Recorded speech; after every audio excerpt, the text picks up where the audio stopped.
நடக்கும் நம்ம ஆசைப்படுறோமோ நம்ம அது பண்ணாதான் அவங்க பண்ணுவாங்க. அப்படி இல்லைன்னா அவங்க பண்ணவே மாட்டாங்க. அவங்களுக்கு குறை சொல்லி பிரயோஜனம் கிடையாது. பேசிக்கா ஒரு சில்ட்ரனுக்கு பேரண்ட்ஸோட ரோல் மாடலே first thing is prayer life தான். Prayer life wonderful, very important thing prayer life. Good.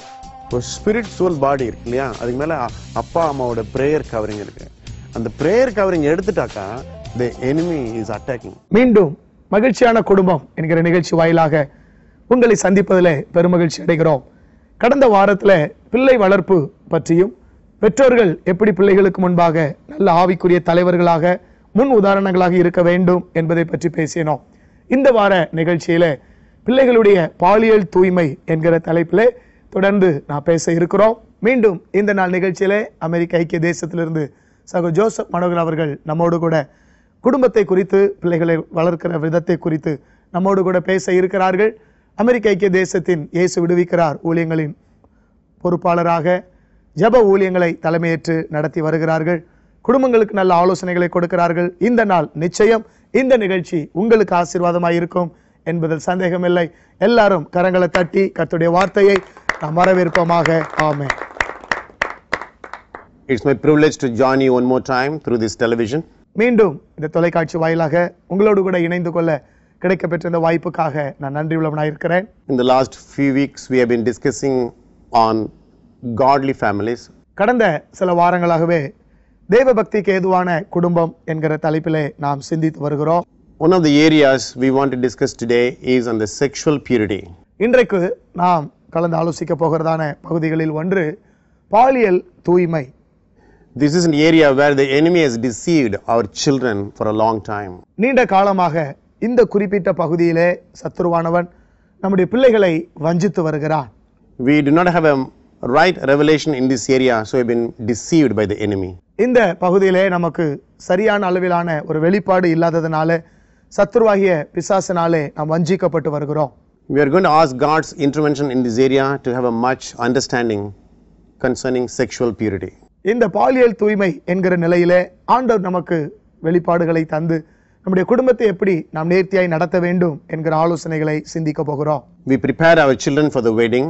நம்முடைய பிள்ளைகளை கல்யாண நாளுக்காக நாம் ஆயத்தப்படுத்துகிறோம். We seldom prepare our children for the marriage life. ஆனால் அதை தொடர்ந்து இருக்கிற அவருடைய திருமண வாழ்க்கைக்கு நாம் அதிகம் அவர்களை தயார்படுத்துவது இல்லை. Marriage life involves sexual intimacy. திருமண வாழ்வு என்று சொல்வது பாலியல் நெருக்கத்தை உள்ளடக்கிய ஒன்று.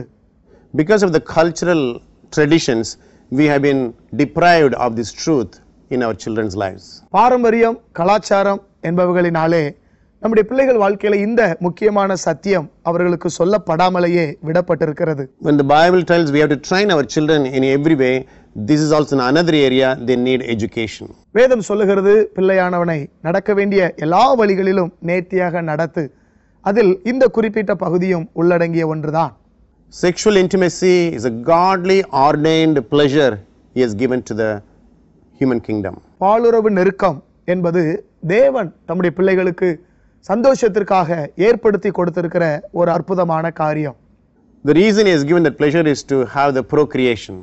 இந்த இன்பத்தை ஏன் ஆண்டவர் உருவாக்கி கொடுத்திருக்கிறார் என்றால் பிள்ளைகளை பெற்றெடுப்பதற்காக. But he has also appointed a certain time to enjoy this pleasure. அதோடு கூட இந்த இன்பத்தை நாம் பெற்று அனுபவிக்கத்தக்கதாகவும் ஆண்டவர் இதை நமக்கு தந்திருக்கிறார். So we have to learn how to educate our children in the delayed gratification of this sex. எனவே இந்த பாலியலில் காண்கிற திருப்தி எவ்விதம் சரியான காலகட்டத்தில், பிந்திய காலகட்டங்களில் நம் பிள்ளைகள் அனுபவிக்க வேண்டும் என்பதை அவர்களுக்கு தெளிவாய் நாம் போதிக்க வேண்டும். The Bible talks about the bed of marriage to be pure. வேதம் விவாக மஞ்சம் அசூசிப்படாதிருப்பதாக என்று நமக்கு சொல்லுகிறது. It is our responsibility to train our children in this area. இந்த பகுதியிலே நம் பிள்ளைகளுக்கு நாம் கற்றுக் கொடுக்க வேண்டியது பெற்றோர்களாகிய நம்முடைய பொறுப்பாக இருக்கிறது. I'm going to share some of the testimonies that happened in my life, and I'm going to ask the questions from the audience to have more understanding on this issue. முதலாவதாக என்னுடைய வாழ்க்கையிலும் குடும்பத்திலும் நடைபெற்றதான சில சாட்சிகளை உங்களோடு கூட நான் சொல்லிவிட்டு பின்பு நம் நடுவில் இருக்கிறதான விருந்தினர்கள் மேற்கொண்டு கேள்விகளை கேட்க அவர்களுக்கு நான் தருணம் கொடுக்க விரும்புகிறேன். I have a daughter, she is 31 years now. எனக்கு ஒரு மகள் உண்டு, இப்போது அவளுக்கு 31 வயது. I have a son, he's about 27 years. என்னுடைய மகனுக்கு இப்பொழுது 27 வயது. From the time my son was born, we started praying for the sexual purity for my son. என்னுடைய மகன் பிறந்த நாட்கள் முதற்கொண்டே பாலிய நிலையிலான தூய்மைக்காக மகனுக்காக நாங்கள் ஜெபம் பண்ண ஆரம்பித்தோம். When my daughter was going to the school, 5th grade, the school sent a message they want to teach on sex education. என்னுடைய மகள் 5வது வகுப்பு படித்துக் கொண்டிருந்த பொழுது அவருடைய பள்ளிக்கூடத்திலிருந்து எங்களுக்கு தகவல் சொல்லப்பட்டது, செக்ஸ் எஜுகேஷனை பிள்ளைகளுக்கு சொல்லிக் கொடுக்க போகிறோம் என்றார்கள். I was so afraid. எனக்கு மிகுந்த பயம் உண்டாயிற்று. I told my wife Rosie, அப்பொழுது என் மனைவி ரோசியை பார்த்து சொன்னேன், let's pack up and go home back. நாம் பெட்டி படுக்கைகள் எடுத்துக்கொண்டு ஊருக்கு போய்விடலாம் என்றேன். Because I came from a culture, it is not discussed in the house at all. காரணம், என்னுடைய கலாச்சார பின்னணியமானது இது வீட்டிலே ஒருபோதும் கலந்து ஆலோசிக்க அல்லது சம்பாஷிக்கப்படாத ஒரு விஷயமாய் இருந்தது. I never seen my father sitting with my mother together. ஒரு நாளும் என்னுடைய தகப்பனார் என் தாய்க்கு அருகாமையிலே இணைந்து உட்கார்ந்ததை நான் பார்த்ததே கிடையாது.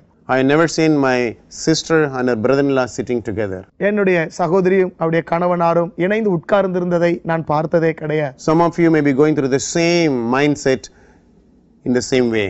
ஒருவேளை இந்த பகுதியிலே உங்களிலே சிலரும் இதே விதமான சிந்தை உள்ளவர்களாக இருக்கலாம். God has to deal with me heavily on this subject. இந்த குறிப்பிட்ட விஷயத்திலே ஆண்டவர் திடமாக என்னோடு இடைபட வேண்டியதாக இருந்தது. As we are planning to get back home, my friend told me, you decide to teach your children about this, or you have somebody else to teach your children.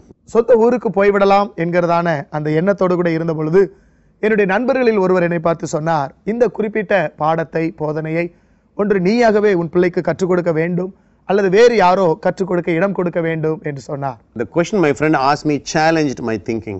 இப்பொழுது என் நண்பர் என்னிடத்தில் கேட்டதான இந்த கேள்வி என்னை ரொம்ப சிந்திக்க வைத்தது. I discussed with my wife, we have a choice either to educate ourselves, our children, or give this responsibility to the school authorities. அப்பொழுது என் மனைவியோடு கூட உட்கார்ந்து நான் பேசினேன். இப்பொழுது இந்த செக்ஸ் எஜுகேஷனை சொல்லிக் கொடுக்க வேண்டியதான பொறுப்பு ஒன்று நாம் செய்ய வேண்டும் அல்லது பள்ளிக்கூடம் செய்ய இடம் கொடுக்க வேண்டும் என்று சொன்னேன். After much prayer, we decided we will educate our children. அதிக ஜெபத்துக்கு பிற்பாடு நாங்கள் முடிவெடுத்தோம், நாமே அதை கற்றுக் கொடுக்கலாம் என்று. Who can have a better interest in our children than ourselves? நம்மை விட நம்முடைய பிள்ளைகள் வாழ்க்கையில யார் அதிக அக்கறை கொண்டிருக்க முடியும்? If they receive this information from their peers or the school students, they will have a half-baked information. தன்னுடைய சக மாணவ மாணவியரிடத்திலிருந்து இந்த தகவல்களை நம் பிள்ளைகள் பெற்றுக்கொள்வார்களானால் அது ஒரு அரைக்குறையான தகவல்களாகத்தான் இருக்கும். We decided we will give the wholesome truth.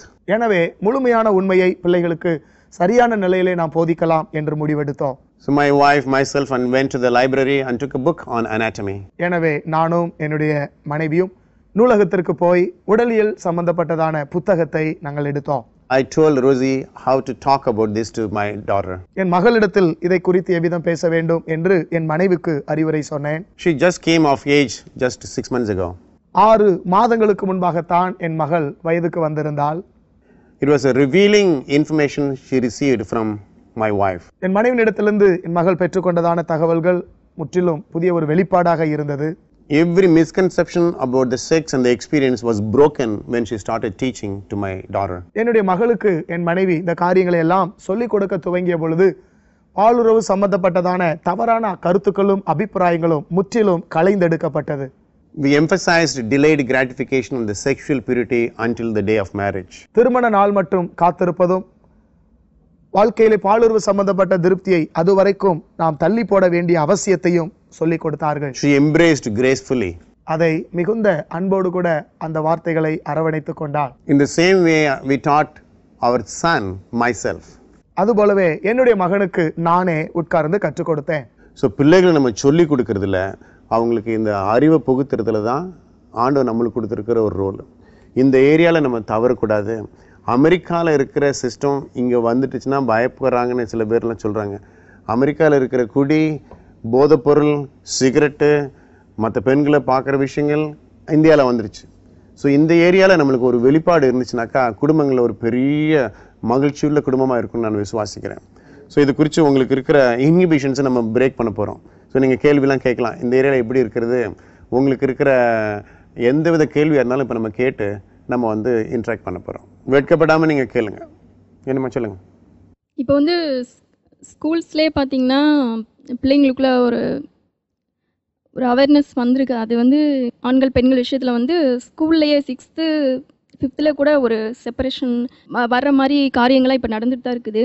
அதனால் நம்ம வந்து 13 அந்த டீனேஜஸில் வரும்பொழுதே நம்ம வந்து அந்த பிள்ளைங்களுக்கு அந்த உணர்வுகள் மாறுங்கிறத வந்து சொல்லிக் கொடுக்கறது அவசியம்தான். ஆனாலும் நம்ம இந்தியாவில் அந்த மாதிரி சிச்சுவேஷன்ஸ் குடும்பங்கள் இருக்கிறது இல்லை. இது ஏன்னாக்கா நம்ம வந்து பாரம்பரியமாக நம்ம இந்த பழக்கத்தை நம்ம ஏற்படுத்திட்டோம். ஒரு பெண் வயசுக்கு வந்துட்டாக்கா நம்ம ஒரு தகப்பன் கூட இருக்கிறது கூட நம்ம வேறு விதமாக பார்க்குறோம். அதெல்லாம் மாறணும். இப்போ பைபிளுக்கும் கல்ச்சருக்கும் ஒரு சண்டை வந்துச்சுனாக்கா பைபிள் தான் நிற்கணும் இல்லை? பைபிள் என்ன சொல்லிட்டாங்க, நம்ம பிள்ளைங்களுக்கு இதில் ட்ரெயின் பண்ணணும்னு சொல்லியிருக்காங்க. இந்த ஏரியாவில் நம்ம ட்ரெயின் பண்ணணும். இப்போ 10 வயசு 11 வயசு பொண்ணு வயசுக்கு வரும்பொழுது அவளுடைய உடலில் ஒரு சேஞ்ச் ஆகுது, அவளுக்கே ஒரு புதுசாக இருக்கும். அப்போ தாய் வந்து சொல்லிக் கொடுக்கணும். தாய் சொல்லிக் கொடுக்கணும். இல்லைன்னா மற்றவங்க யாராவது சொல்லிக் கொடுப்பாங்க. மற்றவங்க சொல்லிக் கொடுக்குறது சரியாக சொல்லிக் கொடுக்க மாட்டாங்க. அதில் ஒரு டீவியேஷன் டிஃபெக்டிவ்னஸ் வரும். ஸோ அதனால் நம்மளே ஒரு உரிமையாக நம்மளே ஒரு பொறுப்பாக பிள்ளைங்களுக்கு சொல்லிக் கொடுக்கும்போது அவங்க நல்லா ஏற்றுப்பாங்க. ரொம்ப ஈஸி. இது கஷ்டமே கிடையாது. இது வந்து மைண்டில் இருக்கிற ஒரு பாண்டேஜ். அந்த பாண்டேஜை நீங்கள் பிரேக் பண்ணிங்கன்னா ஆண்டவர் உதவி செய்வார். இப்போ டீனேஜ் இஸ் ஓகே. இப்போ என்னோட சன்லாம் பார்த்தீங்கன்னா is around 18 years. Still teen. Still okay teen. But இப்போ வந்து அவனுக்கு I don't know whether it is possible, but teach பண்ண முடியுமா அப்படின்றது ஒரு டவுட் இருக்குது. ஏன்னா அவங்க வந்து already would have known many things. ஸ்கூல்லே இன்ட்ராக்ஷன் அது இதெல்லாம் கற்றுக்குறாங்க சொல்கிறாங்க. இந்த ஏஜில் போய் அவனுக்கு சொல்லிக் கொடுக்க முடியுமா? Whether it is possible, still we can teach. கண்டிப்பாக சொல்லிக் கொடுக்க முடியும். இப்போ வந்து அவனுக்கு இருக்கிற மிஸ்கன்செப்ஷனை உங்கள் டீச்சிங் மூலிமா நீங்கள் எடுத்துடலாம். அவனு உட்காந்து நீ இதை பற்றி என்னென்னு நினைக்கிற, கணவன் மனைவி ஒன்றா சேர்ந்தால் என்ன ஆகுது? ஸோ அவங்ககிட்ட பேசிக் கொஷின் நீங்கள் கேட்டு ஆரம்பிச்சோன்னாக்கா அவனுக்கு இருக்கிற மிஸ் அண்டர்ஸ்டாண்டிங் உங்களுக்கு வந்துடும். அந்த மிஸ் அண்டர்ஸ்டாண்டிங் நீங்கள் eliminate பண்ணிட்டீங்கன்னாக்கா he has a full knowledge about this area. ஆனால் நீங்கள் உட்காந்து அவங்ககிட்ட இந்த கேள்வி கேட்குற வரைக்கும் அவனுக்கும் அதில் பொறுப்பு இருக்காது, நம்மளும் அதை பேச மாட்டோம். You have to take time and sit down with him. இனிமேல் ஒரு நாள் கல்யாணம் ஆக போகுது. அந்த டைமில் உனக்கு இதில் அறிவினம் இருக்கக்கூடாது, இதில் வந்து ஒரு முழுமையான ஒரு அண்டர்ஸ்டாண்டிங் இருக்கணும். அதனால் I want to come and discuss with you. இது வந்து உங்கள் ஒய்ஃபுக்கு முன்னாடி நீங்கள் பண்ண வேண்டியதில்லை. ஆனால் நம்ம வெளியே கூட்டுப்பாங்க. வெளியே கூட்டு போய் ஐ ஹேவ் திஸ் கொஷின், நீ என்ன நினைக்கிறத பற்றி be open. What you know about this area, what you think. அப்போ ஆட்டோமேட்டிக்காக when you start opening, when you start discussing, you'll open up. இல்லை அவன் சொன்னால் இந்த மாதிரி, இவன் சொன்னால் இந்த மாதிரி, அப்படிலாம் இல்லை. ஆண்டவர் என்ன சொல்கிறாரு, பைபிள் என்ன சொல்லுது, இதுதான் சயின்டிஃபிக்காக என்ன இருக்குது, இதுதான் அப்படின்னு நீங்கள் அதை கிளாரிஃபை பண்ணிட்டீங்கன்னாக்கா அந்த க்யூரியாசிட்டியை பிரேக் பண்ணிடுங்க. ஸோ அதனால் கண்டிப்பாக மாற்ற முடியும். நீங்கள் முயற்சி பண்ணுங்கள். அவன் ஏஜ் உங்களோட உயரமாக வளர்ந்துருந்தான், நம்மளுக்கு தாட்டியாக இருக்கான், உயரமாக இருக்கான், அதெல்லாம் கவலையே கிடையாது. Is your Sun. கண்ணா உட்கார், நம்ம பேசலாம். இந்த ஏரியாவில் உனக்கு வந்து முழுமையான ஒரு அறிவு இருக்கணும்னு நான் ஆசைப்பட்றேன். Because I am interested in your godly generation. இதெல்லாம் நீங்கள் சொல்லணும். நான் உங்களுக்கு ப்ரே பண்ணிருக்கேன், இந்த ஏரியாவில் உனக்கு ஒரு வெளிப்பாடு இருக்கணும்னு ஆசைப்பட்றேன் அப்படின்னு நீங்கள் சொல்ல அவனுக்கு வாஞ்ச வந்துடும். டேடி அப்படி இல்லை டேடி, நீங்கள் எப்படி சொல்கிறோம், அவன் இப்படி சொல்கிறான், எல்லாம் வெளியே வந்துடும். டஸ் மேக் சென்ஸ்? இந்த ஒரு காரியங்களாம் வந்து பேரண்ட்ஸ் வந்து பிள்ளைங்கிட்ட பேசுறதுக்கு வந்து ரொம்ப தயங்குவாங்க, வைக்கப்படுறாங்க. ஏன்னா அமெரிக்காவில் வந்து ஃப்ராங்காக பேசுவாங்க. ஸோ அந்த ஒரு கலாச்சாரத்தில் வந்து எது இருந்தால் பிள்ளைங்களை உட்கார வச்சு ஒரு ஃப்ரெண்ட்லியாக பேசுவாங்க. சரி. இங்கே வந்து பேரண்ட்ஸ் வந்து பிள்ளைகளோட ஸ்பெண்ட் பண்ணுறதுக்கு நேரம் கிடையாது. ஒன்று. ரெண்டாவது வந்து ஃப்ராங்காக பேச பையன் என்ன நினச்சிப்பான், இந்த காரியத்தை பேசுனா பிள்ளை ஒரு தவறான எண்ணத்துக்கு போயிடுவானோ அப்படி பயத்தினால சில பேரண்ட்ஸ் இது ஷேர் பண்ண மாட்டாங்க. இது உண்மை, இதுதான் உண்மை, இது சொல்கிறதுனால இது ஒரு அசிங்கம் அப்படின்ட்டு பேரண்ட்ஸ் நினைக்கிறாங்க. கரெக்டே. இப்போ வைக்கப்படுறதுக்கு காரணம் என்ன? இப்போ இப்படி பார்க்கலாமே, நம்ம கலாச்சாரம் என்னது, தமிழ் கலாச்சாரம் என்னது, வேஷ்டி உடுத்தணும், கதர் சட்டை போடணும். இப்போ யாராவது வேஸ்ட்டு கதர் சட்டை உடுத்துருமா? நம்ம அமெரிக்காவிலேருந்து வெஸ்டர்ன் யூரோப்பியன் நேஷன்லேருந்து பேண்ட் போகிறோம், ஷர்ட்டு போகிறோம். கலாச்சாரன்ற பேரில் ஏன் நம்ம அது போடக்கூடாது? அமெரிக்காவில் சிகரெட் குடிக்கிறாங்க, அமெரிக்காவில் பெண் பின்னாடி வெறிக்கிறாங்க. அது மெட்ராஸில் நடக்குதா இல்லையா? ஒரு 11 வயசு பொண்ணு பார்த்தேன், சிகரெட்டாக அப்படியே ப்ரொஃபஷ்னல் ஸ்மோக்கர் மாதிரி அப்படியே ஊதுரா, அப்படியே சங்காக போகுது. காஃபி டேயில் உட்காந்து தண்ணி அடிச்சிட்டு இருக்காங்க. இப்போ கலாச்சாரம் ஒரு பக்கத்துக்கு தான் நம்ம கலாச்சாரத்தை பார்க்க போகிறோமா, இல்லை எல்லா ஏரியாலையும் பார்க்க போகிறோமா? ஸோ இது வந்து மைண்ட் செட். இது சாத்தான் கொண்டு வந்து ஒரு ஸ்ட்ராங் ஹோல்டு. இதை பிரேக் பண்ணும். ஒரு பிலீவர்ஸ் இதை புரிஞ்சுக்கலைனாக்கா அப்புறம் வந்து மற்றவங்களே எப்படி புரிஞ்சுப்பாங்க? நம்ம புரிஞ்சுக்கணும். எல்லா ஏரியாலையும் ஃபாலோ பண்ணுறோம்ல, ஏன் இதில் பண்ணக்கூடாது? அதில் ஃபாலோ பண்ண சொல்ல வேண்டியதில்லை, சத்தியத்தை சொல்லாமல் பிள்ளைங்களுக்கு. ஸோ இதில் வெட்கத்துக்கு நம்ம இடம் கொடுக்கக்கூடாது. Because we have been doing for long time a certain things, it doesn't mean it's right. ஒரு காரியத்தை நீண்ட நாட்களாக நம்ம செய்து கொண்டே இருக்கிறோம் என்பதினாலே அது சரியான காரியம்தான் என்று பொருள்படாது. So we have to break this stronghold. இதில் ஏதாவது சந்தேகம் இருந்தால் கேளுங்க. ஏன்னா நிறைய பேர் பார்க்குறாங்க, அவங்க மனசில் இந்த கேள்வியெல்லாம் போயிட்டுருங்க. எவங்கிட்ட கேட்குறது, எவன் சொல்ல போகிறான், எவன் வந்து பூனைக்கு மணி கட்டுவான் அப்படின்னு தான் கேட்டிருக்காங்க. So let's discuss about this openly. சொல்லுங்கம்மா. தன்னுடைய சன்னுக்கிட்டேயோ டாக்டர்கிட்டயோ நீ செக்ஸுவல் பியூரிட்டியாக இருக்கியான்னு கேட்கும்போது அவள் அக்செப்ட் பண்ணிப்பாளா? அது நீங்கள் அவளுக்கு வந்து கோவத்தை அதிகமாக மாதிரியாக அது அமைஞ்சிட்டா என்ன பண்ணுறது?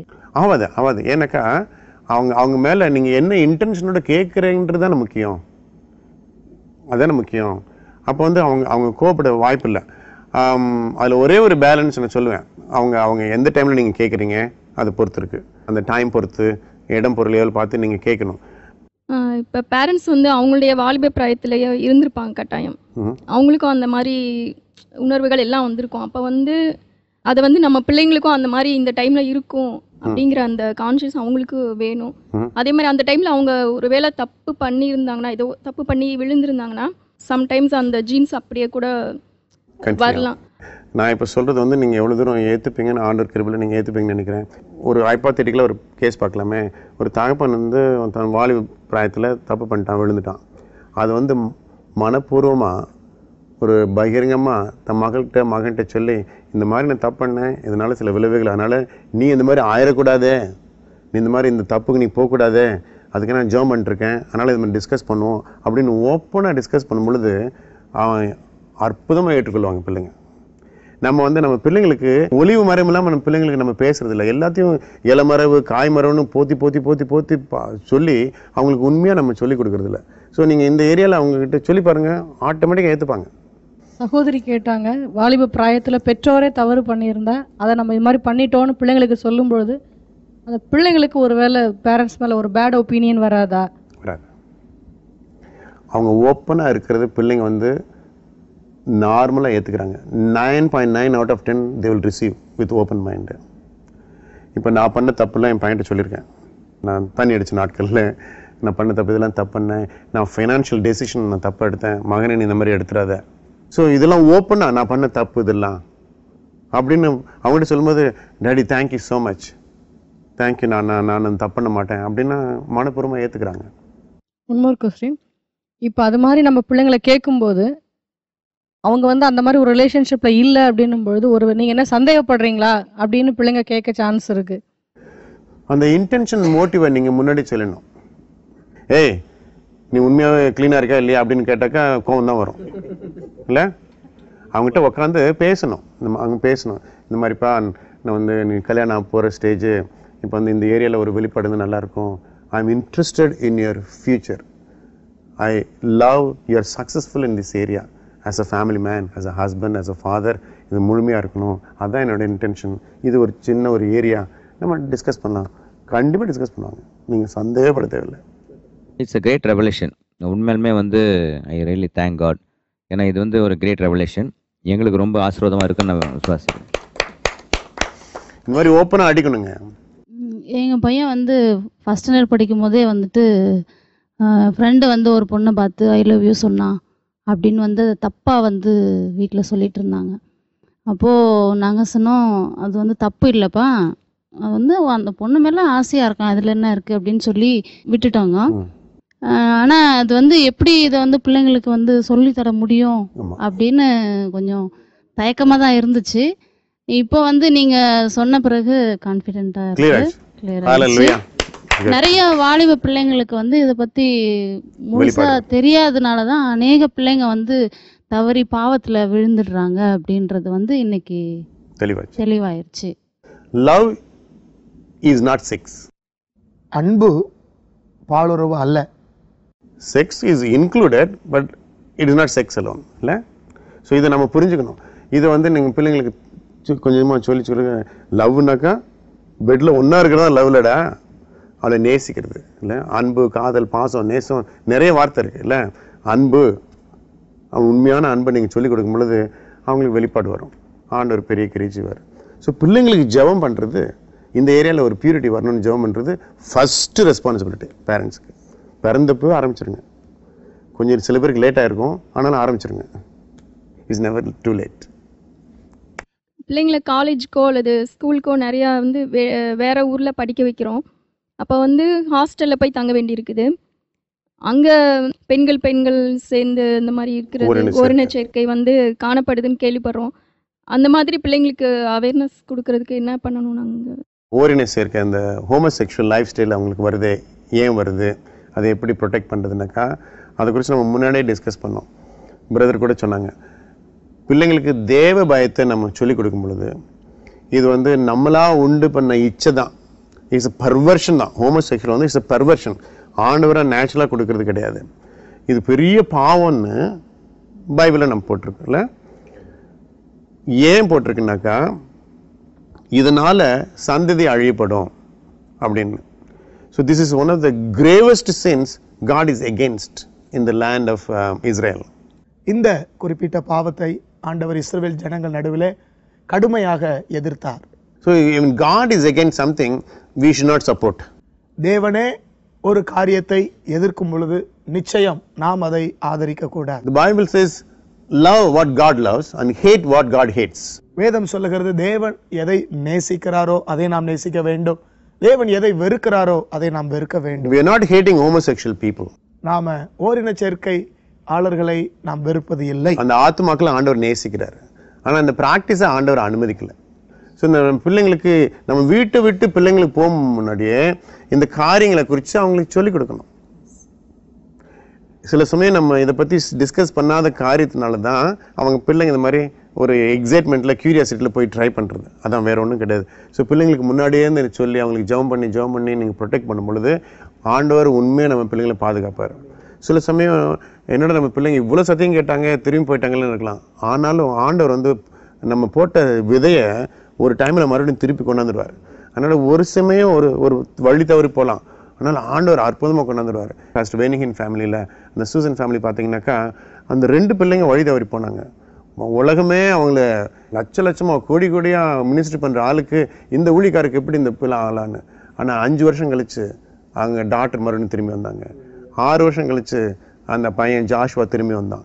ஆண்டவர் மீட்டு எடுக்கிற ஆண்டவர். அதனால் அவங்களுக்கு கண்டம் பண்ணக்கூடாது, அவங்களுக்காக தொடர்ந்து ஜெபிக்க ஆண்டவர் பெரிய கிரியை செய்வார். ஆமென். So don't leave them condemned but pray for them. அவங்க நம்ம ரத்தம் இல்லையா, அவங்களுக்கு ஜெபிக்கணும். சில சமயம் நம்ம பிள்ளைங்க இந்த மாதிரி ஹோமோசெக்சுவல் ஆயிட்டாங்களே அப்படின்னு அவங்கள வெறுக்கிறதுக்கு வாய்ப்புண்டு. அதே மாதிரி நிறைய பேர் நீங்கள் வாட்ச் பண்ணிக்கலாம், உங்கள் ஆத்மா ஆண்டவர் நேசிக்கிறாரு, உங்களுக்காக நாங்கள் ஜெபம் பண்ண போகிறோம், ஆண்டவர் உங்களுக்கு பெரிய காரியங்களை செய்வார். ஜெபிக்கலாமா? Our loving heavenly Father, we thank you for this evening. அன்பு நிறைந்த பரலோக பிதாவே, இந்த மாலை வேளைக்காக நாங்கள் உமக்கு நன்றி செலுத்துகிறோம். Thank you for teaching us on the sexual purity, Father. இன்றைக்கும் பாலியல் தூய்மை என்கிற நிலையில நீர் எங்களுக்கு கற்றுக் கொடுத்த நல்ல பாடங்களுக்காக உமக்கு நன்றி செலுத்துகிறோம். Teach each and every family concerning the sexual purity. கர்த்தாவே, இன்றைக்கு இந்த வார்த்தைகளை கேட்டுக்கொண்டிருக்கிற ஒவ்வொரு குடும்பத்தினருக்கும் பாலியல் தூய்மையை குறித்து நீர் கற்றுக் கொடுப்பீராக. Give the revelation in totality. இன்றைக்கு அவர்களுடைய வெளிப்பாடுகள் எல்லாம் நடைமுறை வாழ்க்கையில் அப்பியாசப்படுத்தப்படுவதாக. Break every inhibition concerning sexual purity. பாலியல் தூய்மை சம்பந்தப்பட்ட எல்லா ஐயப்பாடுகளை இப்பொழுதே நீர் களைந்து போடுவீராக. Every cultural bondages you break in the name of Jesus Christ. எல்லா கலாச்சார கட்டுகளும் பாரம்பரியங்களும் இயேசுவின் நாமத்தினாலே முறிக்கப்படுவதாக. In the name of Jesus Christ we declare sexual purity over our children. இயேசு கிறிஸ்துவின் நாமத்தினாலே எங்கள் பிள்ளைகள் மீது பாலியல் தூய்மை உண்டாகட்டும் என்று நாங்கள் அறிவிக்கிறோம் ஆண்டவரே. எங்கள் பிள்ளைகள் எல்லை எங்கிலும் பரிசுத்தம் பரிசுத்தம் பரிசுத்தம் என்று எழுதும்படியாய் நாங்கள் ஜெபிக்கிறோம் தகப்பனே. எங்கள் பிள்ளைகளை கர்த்தாவே நீர் சந்திக்கும்படியாக நாங்கள் ஜெபிக்கிறோம். எங்கள் பிள்ளைகள் எந்தவித ஹோமோசெக்சுவல் லைஃப் ஸ்டைல போகாதபடி நீர் காத்துக்கொள்ளும்படியாக நாங்கள் ஜெபிக்கிறோம்.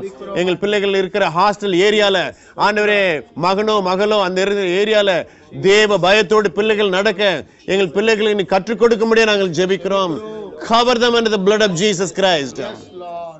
இயேசுவின் நாமத்தினாலே எங்கள் பிள்ளைகளை உம்முடைய ரத்தத்தினால நாங்கள் சூழ்ந்து கொள்ளும்படியாக நாங்கள் ஜெபிக்கிறோம். உம்முடைய ப்ரொடெக்ஷன் எங்கள் பிள்ளைகளோட இருக்கும்படியாக நாங்கள் ஜெபிக்கிறோம். இதனால எங்கள் குடும்பத்தில் மகிழ்ச்சி குலையக்கூடாது, எங்கள் குடும்பத்தில் பரிசுத்த குலைச்சல் வரக்கூடாது, எங்கள் குடும்பத்தில் மகிழ்ச்சி பொங்கும்படியாக நாங்கள் ஜெபிக்கிறோம். நீர் செய்வதற்காக நன்றி. எங்கள் ஜெபத்தை கேட்ட கிருபைக்காக உமக்கு ஸ்தோத்திரம். இயேசுவின் இனிய நாமத்தில் ஜெபிக்கிறோம் நல்ல பிதாவே. ஆமன். மாணவர்களே, நம்முடைய குடும்பங்கள் மகிழ்ச்சிகரமான குடும்பங்களாக அமைவதற்கு இந்த நாள் நிகழ்ச்சியிலும் நம்முடைய பிள்ளைகளை குறித்த வளர்ப்பு விஷயத்துல நல்ல பாடங்களை நாம் கற்றுக்கொள்ள ஆண்டவர் உதவி செய்தார். இன்றைக்கு கற்றுக்கொண்ட இந்த பாடங்களை உங்கள் பிள்ளைகளுக்கு சொல்லிக் கொடுங்கள். தயங்க வேண்டாம். ஆண்டவருடைய கிருபையினாலே ஜபத்தோடு கூட செய்ய வேண்டிய காரியங்களை செய்யுங்கள். நிச்சயம் கர்த்தர் உங்களையும் உங்களுடைய அருமை பிள்ளைகளையும் பாதுகாத்துக் கொள்வார். கர்த்தர் தாமே உங்களை ஆசீர்வதிப்பாராக. மீண்டும் அடுத்த வார நிகழ்ச்சியிலே உங்களை சந்திப்போம். God bless you. ஏதோ ஒரு சண்டை வந்து அன்னைக்கு மன்னிச்சுட்டே நான் சொல்லி நான் வெளியே வந்திருப்பேன் என் ஒய்ஃப் கிட்ட. பட் அவளுக்கு எனக்கு வேற ஏதோ ஒரு பேச்சு வரும்போது நான் அன்னைக்கு சொன்னேன் அப்படின்னு சொல்லி அகெயின் ரீகலெக்ட்ஸ் அண்ட் அது திருப்பி ஒரு மனஸ்தாபம் உள்ள வந்து எடுத்துட்டு வரதுக்கு திருப்பி ஒரு இதா இருக்கு. சில பேர் சர்ச்சில் பார்த்துருக்கலாம், நம்ம வந்து அவங்ககிட்ட பேசிட்டு இருப்போம், நம்மளை டிஸ்அக்ரி பண்ணிடுவாங்க, நம்ம சர்ச்சுக்குள்ளேயே நம்ம அவங்களை எதிரி மாதிரி பார்ப்போம். சர்ச்சில் 2 டோர் இருந்துச்சுனாக்கா அவங்க அந்த பக்கம் வரான்னு தெரிஞ்சுனாக்கா நம்ம இந்த பக்கம் போவோம். அவ மனுஷா விட்டுட்டேன். ஆனா அடுத்த நாள் எனக்கு இப்போ வரைக்குமே அவரை வந்து மன்னிக்க முடியல. ஆனா தப்பு அவர் மேல இருக்கு, ஆனால் மன்னிக்க முடியல. அன்பார்ந்த நேயர்களே, மகிழ்ச்சியான குடும்பம் நிகழ்ச்சியில் நீங்களும் கலந்து கொள்ள மற்றும் ஆலோசனைகளை பெற்றுக்கொள்ள நீங்கள் தொடர்பு கொள்ள வேண்டிய முகவரி இயேசு விடுவிக்கிறார், VGP victory house, 2nd floor, எண் 17, அண்ணா சாலை, சாந்தி திரையரங்கம் அருகில், மவுண்ட் ரோட், சென்னை 2. தொடர்பு கொள்ள வேண்டிய தொலைபேசி எண்கள் 8939333399, 04428412300. இமெயில் முகவரி jesusredeemschennai@gmail.com. தேவன் உங்களை ஆசீர்வதிப்பாராக.